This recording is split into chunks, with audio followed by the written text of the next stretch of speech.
What's up, y'all? Today we're going to be talking about FIFA World Cup 2026, which was very intense. I don't usually watch sports like that, you know what I mean? But this year was kind of like, kind of got me hooked a little bit, you know what I mean? It was kind of like, what's going to happen next kind of thing. So, y'all drop a like and subscribe and let's get straight to it. So, first, we got Ronaldo and Messi. Apparently, it's their last season to play within the, FIFA World Cup thing, right? So I'm like, damn, they really about to leave us. The goats. It's wild. I remember 2014 seeing Messi play in FC Barcelona. Man, that was legendary. Time flies. It feels like yesterday. Next we got Cape Verde. Cape Verde and Spain. It was a draw, which was kind of crazy. To open up, Kukurea, and it's back off the frame of the goal. And surprising and shocking was like, wow, they managed to tie with Spain. Damn, Spain gotta get back, no cap. Spain, y'all gotta lock in Spain. A lot of country, I realized this like World Cup, like they really like coming out and showing that, putting their country on the map kind of thing, right? And it's very like impressive, and it's very like, oh my god, okay. Then the second one that got me like hooked was Congo versus Portugal. Y'all had seen how Congolese were celebrating. It was everywhere. Like they were like wilding out, and I was like, what? This is amazing. It's beautiful to see.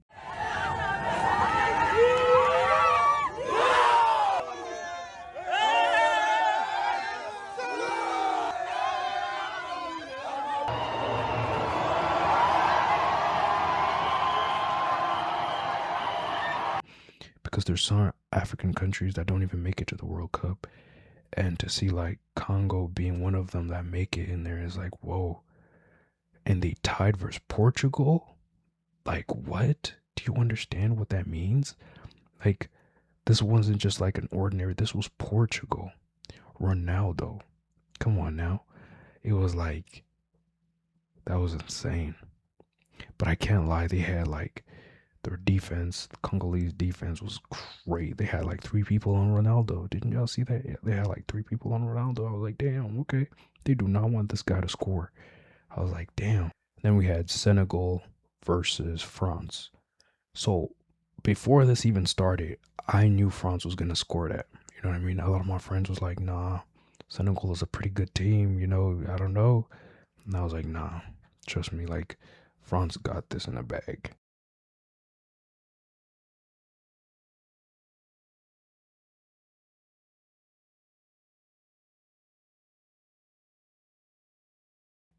You know what I mean? It could have been tied though. It could have been tied, but I knew France like they're just they're insane. They're good, bro. Like you can't. They're not gonna allow themselves to get eliminated like that by Senegal. Come on now, it's France. Oui baguette, oui. So whenever it was like 3-1, some people were like vexed. Some people were like cheering. I was actually very happy because I ended up being right? But I saw it coming, you know what I mean? So I was like, next one that really impressed me was Canada versus Qatar, or whatever y'all call it, Qatar. Like, damn, Canada, okay, Team Canada, I see y'all. Like, we did 6-0, like 6-0. It was loud, drenched in red and maple leaves, and the perfect way for the Voyagers to set the tone for the day. It's electric. The atmosphere is nuts today. Everyone's out having a good time. Thousands joined Team Canada's staunchest supporters in Vancouver. Get behind this team, Canada! It's the one to be on! This is a train! That is impressive, Canada. Like, y'all really went out there and really showed y'allself. Like, it's wild. It's amazing. It's good. Next, I think they're playing against Switzerland, right? I don't know about this one, but y'all might have to, do some little overtime during practice or something. You know what I mean? But at least try to survive halftime, But anyways, it was really, really good. So I was really impressed. Matter of fact, I was in the boxing gym, and then one of the coaches came in and was like, yo, Canada won 6-0. And I was like, what? Canada, really? And then we had the music. Okay, so the music, the die really didn't feel like, I don't know if I want to say, but like, okay, Die was good, but I feel like this one's gonna be a little controversial. All right, I know you guys are probably gonna hate me for this, but they just should have switched up Burno Boy. They should have put the one that did the France thing. You know, they should have put them and Shakira. What you guys think? That would have been a better hit, no? Or am I? But then they had Actual Speed song. Um, Honestly, there's a lot of songs that had came out that was like underground that was really good. Like there's certain songs that I heard and I was like, dude, this would have been crazy in the FIFA. You know what I mean? But I guess they go based off numbers. So it's part of like the business side behind the whole thing. So and then you had the USA fans they were surprised that they even had players in the first place. You know what I mean? They're like, oh my god, we're in the FIFA thing. And personally, I didn't even know USA was in FIFA. Like they were playing FIFA. I was like, damn, really? They playing like football? Everybody was like, who's on our team? Are they good? You know what I mean? All type of thing. And I was also asking myself the same questions. I was like, we don't hear about USA like that playing FIFA.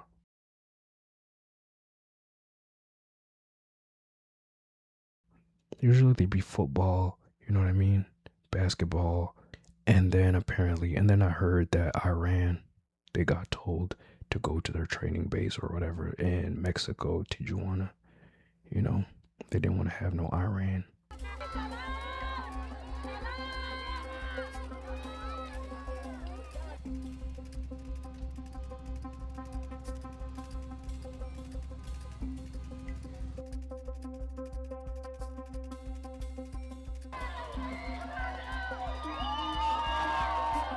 After the game, so they were forced to leave to Mexico. Damn, that's tough.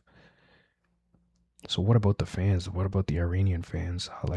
Do they go home or do they that's the question that you guys can let me know in the comments, right?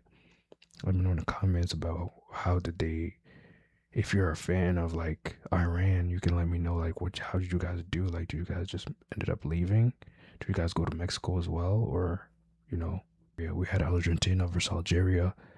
I had heard that Messi apparently scored 3 goals. And within the 70 mark, apparently he got switched up. I thought like he had like went to the bench by himself. It was like, okay, we already won this, you know. But apparently he had got switched up, and then like he refused to take the seat of like one of the players, so he decided to sit on the floor and stuff like that, or on the grass or whatever. Very humble, very good captain from him. Sometimes as a captain, you gotta let the players be, comfortable. You take the hard position. So my predictions right now is between Portugal and France. Those ones are looking tough, but at the same time, these small countries could like really do some things, right? Like I've seen how they come in right now. Like they could really make some stuff shake. So it's like you really don't know how it's gonna turn out for real. But I really don't know, to be honest. Everything is looking very tight. So I'm thinking like, low key, I should have bought a jersey. I should have made this video in a jersey. What do you guys think? Drop a like, subscribe, and let me know in the comments below what you guys think about FIFA 2026.